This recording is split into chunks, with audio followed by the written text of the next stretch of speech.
Hello ladies and gentlemen, Willie here. First of all, thank you all so much for the great support on the start of the Is It Any Better Now series. It's been really well received, which I'm super happy about. The next one will be coming out on Tuesday and it will be Rogue, so look out for that soon. Also, the subs have been steadily growing as well. I don't really say it as often as I should, but thank you to everyone who has supported the channel, and we're getting ever so close to 100k now, so if you're not subscribed, it'd be amazing if you did. So this is going to be a bit more of a discussion type video. Obviously you've seen the title, and I do see both sides of the argument, and you may think even talking about this kind of thing is a waste of time because I don't expect Blizzard to change their decision, but I think it's good to bring up that the boost may affect many more things in the game than you may initially think. Myself personally, I'm somebody who doesn't really have anything to gain from a level boost being made available, and I'm going to be in a tiny minority here because with or without the boost I already have every class at 60. I'm a bit of a special case, I guess. I mean, after I make my Draenei Shaman, I'm going to be out of character slots, so you know, if we could have a few more of those, that'd be great. And thinking about how boosting's gone in retail, they have existed since Warlords of Draenor, where you were given a free character boost with the purchase of the expansion. Imagine if they made TBC have a price and added a free boost. It could be worse, you know. Of course, I've used them in retail because I've sort of already paid for it and they're free. You would have to be mega hardcore into your MMO experience not to even use that. But I've never paid for an actual boost in retail. And boosting at the time when it came in retail honestly made sense. Due to how you interacted with leveling back then, you'd level through a bit of Classic, and then go on to TBC, get halfway through that, then you're suddenly off to Outland, then Cataclysm. And it was just so scattered and there was no continuity to the stories which you were playing through. You'd always just do half of what you were going through and then it'd be off to the next adventure because you've stopped gaining experience. It was really scattered and didn't make a lot of sense. It's quite ironic then when I think within Shadowlands, where they have made big changes to leveling, that the boost no longer really makes sense, where you have a very contained experience where you can pick any expansion to go from levels 1 to 50, and then moving on to Shadowlands you pick a Covenant and can go through that story, which I think makes a really great environment for alts. On your Hunter you could choose the Burning Crusade, level through all of that, get into Shadowlands and be Night Fae. On your Death Knight you could play through Wrath of the Lich King, get to Shadowlands, join the Necrolords. It makes a lot more sense than it has done in many years. And of course, for Classic, it was confirmed that there would be no level boost, nor will there be on the Classic era server. I mean, how would you even offer a boost on Classic? What, you got to start people at level 55 or something? What would that even entail? Would there just be a bonus XP modifier maybe? XP modifiers, that's interesting actually. Do you remember the Recruit a Friend in the Burning Crusade? First announced May 2008, that's post Sunware release and post the experience squish between levels 10 and 60. Get a friend in game, or just, you know, buy a second account and get a nice fancy new mount and a 3 times XP modifier. Even on the fan server side of things, with an expansion focus being Wrath of the Lich King or TBC, they near always make you do the old world stuff. Granted, very often with XP modifiers that the players themselves can change between, say, 1 times, 2 times, 5 times, or whatever it may be. They could just start everybody off at the appropriate level with a set of gear, their mount, but they don't, and that happens for a number of reasons. Of course, their accounts are free, so they have to set up some kind of barrier or they're going to be completely inundated with bots. Then again, aren't we kind of already on our live servers? Aside from all other concerns regarding boosts, it gives bots a fast track to TBC content. Retail with the WoW token and box price is still botted as well, you know, and I don't have as much experience looking into that side of this situation as I do with Classic, but I'd wager if it's worth buying a boost versus the risk of a ban before you can turn a profit, they're gonna do it. And it's once per account, which doesn't matter to a bot in the slightest. The whole purpose of the account is to run it into the ground before it's banned. And just to reiterate, there are some restrictions on the boost. I'll just quickly show them on screen here in case you aren't aware, to alleviate their use somewhat. The price is also to be determined. You do wonder if this TBC poll was anyway indicative that people were interested in just starting at level 58 too. That would have been on fresh though, so that brings up a whole new set of considerations. It might be a bit too much of a tinfoil hat theory, though maybe not. Fresh though, it may suffer as a result of this decision to offer boosts as well. Only Classic has been given a maybe following the successful release of TBC. I think they will do them personally. If this follows through and trends moving forwards though, it might not be till mid-Wrath of the Lich King for TBC fresh. And you wonder whether the WoW token will be looming in Classic by that point in time. How much will gold really matter by then? You know, I wasn't all that surprised when there was some new monetization added to Classic in all honesty, but at the same time I was surprised that it came in the form of a level boost. Of course, it's a long way since we played TBC back then, if you did at all. The people who are today revisiting those games feel like one of the earlier generations of people who really grew up with online games around them. And I can tell you from my stats on YouTube that I know over half my viewers are over 25. Sorry for the reminder. But you know, the things you hear: jobs, kids, family, less time for hobbies, but more disposable income. And a lot of people just really despise leveling in WoW with a passion. You know the formula by now: go to an area, pick up quest, kill, collect, escort, repeat. And there are less narratives driven in early WoW content too.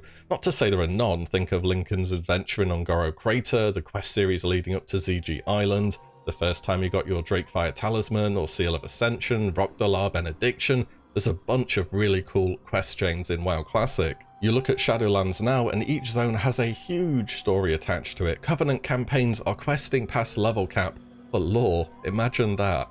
I even know people who have alts in their level 40s in Classic who have heard about the boost and they're just going to pay for the remainder of the way. They like questing that little. And we've seen how players have interacted with leveling throughout Classic. People have started their own fresh initiatives on some servers because they're so desperate to get that proper early game feel of an MMO again. Whereas so many others have sat in Scarlet Monastery, Maradon, ZG, watching some Netflix whilst a mage grinds out the levels for them. Boosting has become extremely popular, on the same level as world buffs, I would say. Another casualty of no changes which has been allowed to exist for too long. There's boosting, sure, but then there's pulling over 300 to 400 mobs at once.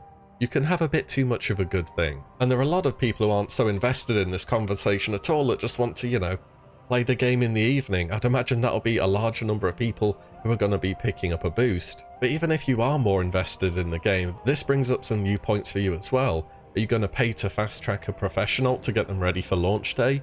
Are warriors and rogues looking at that credit card right now with images of warlocks and hunters in their mind? I did a poll, of course. Thank you all so much for responding to it. Got an absolutely enormous amount of votes on it, and I'm not able to answer all the comments on them. I tend to just get a lot of comments on stuff in general, but I do always read them all, so thank you so much for doing that. And the split was, I'd say, fairly to be expected.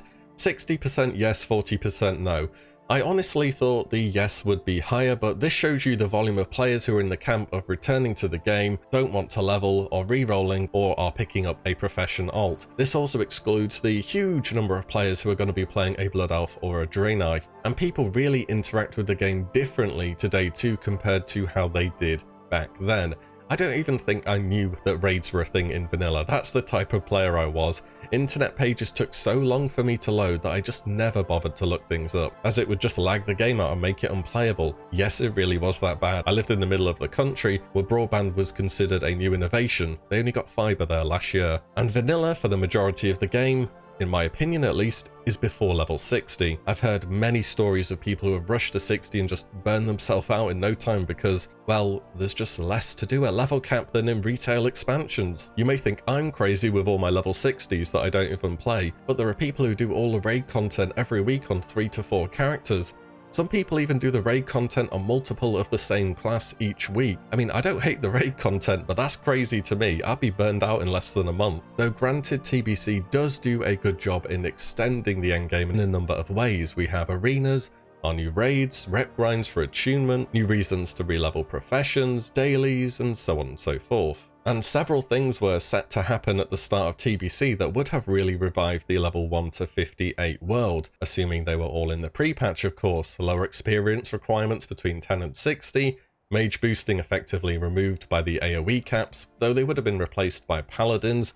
Paladins aren't going to be doing 3 to 400 mob pulls in Mara or pulling all the tigers and crocs in ZG. A number of questing zones would have been made much easier and more accessible by having less elites in the area as well. Even in Wrath of the Lich King, where one of the key words of the expansion, for me at least, was accessibility, they did not add boosts. They had heirlooms, which were 20% bonus XP and bought using earlier tiers of badges that were available. And those badges were a choice early on. You had to grind endgame level content and then you decide, do I want an item upgrade for my main or do I want to play an alt? I'm going to get some more badges and buy one of these heirloom pieces and send that over to them to improve my leveling experience. There has also been a trend of speeding up leveling over time, but it wasn't till WoW's 5th expansion, Warlords of Draenor originally, did we ever get the option to fully skip it out. In the Burning Crusade, Blood Elf and Draenei have a starting zone. They could have been hero races that started at level 55, like a certain class did in Wrath of the Lich King, where the player would have been given a short introduction to their motivations and why they've joined the factions they have, but they didn't receive that. They started at level 1. Blizzard know they have to add restrictions where you cannot boost them now either, because so many people would just skip out leveling. I imagine many players will be hyped for the launch of TBC who left Classic early, or are just starting out now and will be leveling the 2 new races all the way to 60, even in the pre-patch when they're first introduced. Does that sentiment and level of excitement just not hold true for every other class then for the expansion? Of course, I'm not expecting Blizzard to say, okay guys, you've convinced us, we don't want your money after all. They'll have the numbers though, won't they? How many people started Classic and never made it to Endgame because of the grind? Things cropping up in real life, maybe even in-game factors like server balance or Phase 2 World PvP. And I'm sure it'll be a decision a lot of people are happy to see so they can just pick up the game and get straight into the new content, but that doesn't make it a good decision for the game as a whole. Over time, Blizzard have moved from designing a world to designing a patch. With each new piece of content coming out, the last is forgotten about, like some kind of scorched earth policy. Raid replaces raid, one daily hub replaces the next. The new temporary power grind replaces the last, and players are really starting to notice this trend in retail as well, and how quickly content becomes obsolete. I hear you saying though, yeah, I did it all back then, I don't really want to do the grind again, but come on, it was 15 years ago now. I don't think there's anything wrong with having some grind in your MMORPG. It wouldn't have been so bad either with the XP nerfs already put in place. I mean, I'd take Heirlooms as a reward for badge gear in TBC, at least it would give you a motivation to play one character to endgame before you look to level your ults. Not to be overly rose-tinted, of course, there are reasons why Blizzard moved to speeding up old world leveling in subsequent expansions, which I understand. And of course I've seen the votes on my own poll, so I know my opinion on this won't be the most popular. But I fully see why you would want a boost, so hopefully you can see why I think it's not good for the game as a whole. On an individual player level, you may be thinking great, but for Classic, not so much.